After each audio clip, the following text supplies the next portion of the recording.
Shalom, Torah fans. This is Michael Rood speaking to you from overcast Michigan right now.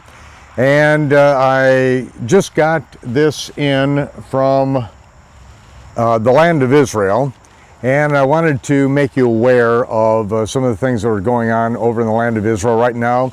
We have Netanyahu in the United States, and they're trying to work out a deal to turn over parts of East Jerusalem over to the Palestinian Authority.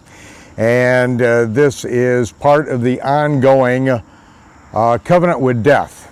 The agreement with hell that was started in 1993, known as the Oslo Peace Accord.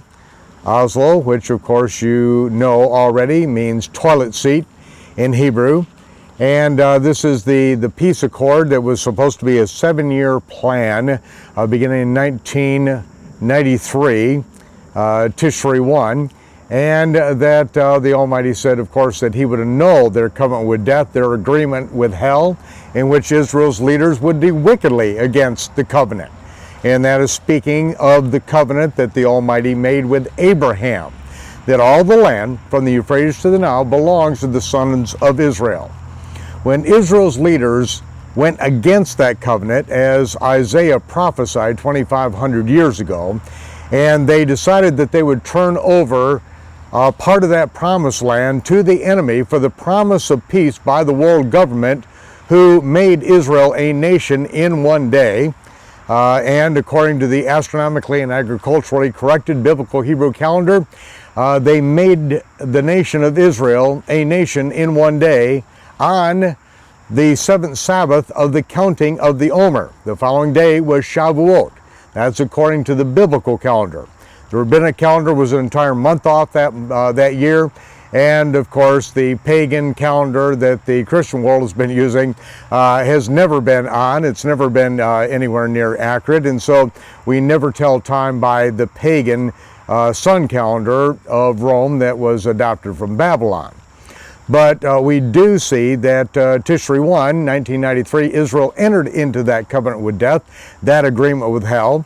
And 6.5 years later, when we determined the month of the Aviv, we said if we've corrected the Aviv right this year, we're going to see violence erupt in the land of Israel, annulling the covenant with death before sundown, September 28th of 2000.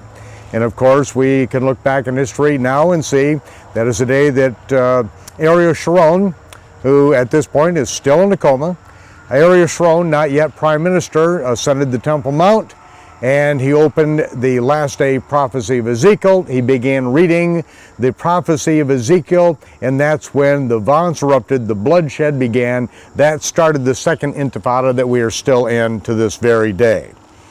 Now, according to the prophecy, also called a parable, the prophecy or parable of Balaam, Balaam was after being instructed not to go prophesy against Israel and nearly being killed by an angel with a sword in his hand, and if not for the astute judgment of his fearless ass, who then ended up speaking to Balaam, he certainly would have been killed by the angel. But the angel gave Balaam the permission to go on and to speak only what he was told to speak.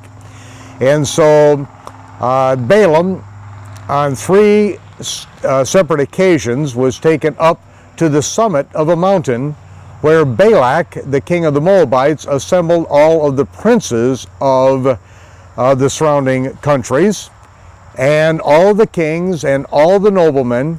And there on that summit of that mountain, that is where Balaam told Balak to build 7 altars. Upon the 7 altars, sacrifice 7 rams and 7 bullocks, in which he did. And then Balaam prophesied, but he did not prophesy to Israel's demise. He said that these people that are coming into this land, these people that are guaranteed this land, this people that are the offspring of Abraham, who was given all the land from the Euphrates to the Nile, will surely take this land and no one's going to stop them. Well, Balak was very upset about that, and so he took him up to another summit meeting with the United Nations, all the rulers of the realm about him. And there he was told again to build 7 altars. Upon those altars, sacrifice 7 ram and 7 bullock. He did so, and then Balaam again prophesied, but not to Balak's liking, because again he said that the promise goes to these people, and this land is theirs.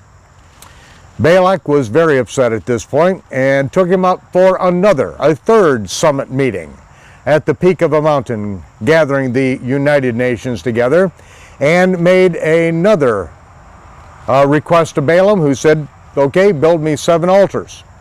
Sacrifice upon it 7 bullock and 7 ram, and Balak did so. The end result, then Balaam prophesied, and the third time he said, the shout of a king is among them, prophesying of the coming Messiah. Now we go back up in time, and we see from 1993 to the year 2000, that covenant with death ended in much trouble in the land of Israel. The third Arab uprising, the second of recent history, Arab uprising, the Intifada, second Intifada, took place before sundown, September 28th, annulling the covenant with death, just as Isaiah prophesied, and just as we, according to the astronomically and agriculturally corrected biblical Hebrew calendar, nailed it on the very day.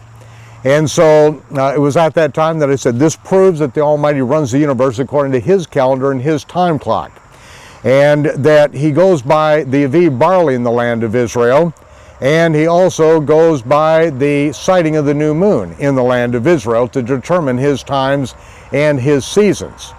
And so we were able to accurately ascertain the timing of the annulment of the covenant of death at that time. But it was from 1993 to 2000 that they saw that this covenant with death, this Oslo Peace Accord, is not working. And so there was another United Nations summit. This time, this was held at Camp David, exactly 7 years later. And again, they made another 7-year plan. And the United Nations then went about to establish their role as the ones who would make Israel give up this land for the promise of peace. Well, 7 years later, it still hadn't come to pass, and so another summit was held at Annapolis. This is another part of the Oslo Peace Accord, the Toilet Seat Accord, in which now in Annapolis in 2007, another UN summit meeting was held, and that was again to get Israel to give up this land. Now we're coming around to this year. This is a little bit premature. This is 3.5 years after the previous one. It's 2007, now we're in 2010, and we are still about 3.5 years away from the timing of that third covenant being fulfilled, which will be at the end of 2013.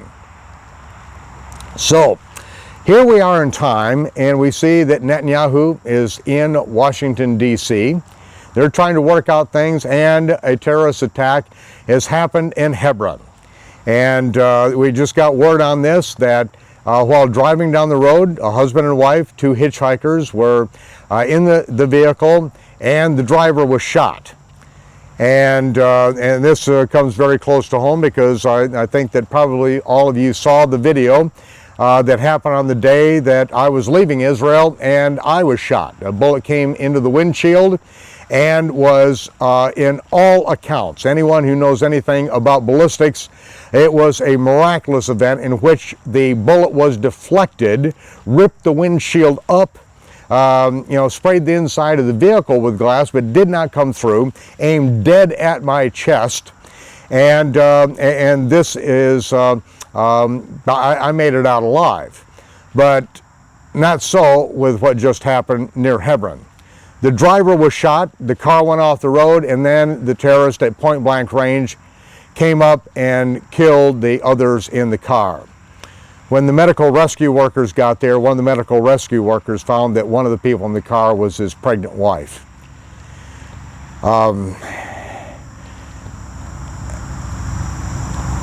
This is the grim reality that we are living with in the land of Israel.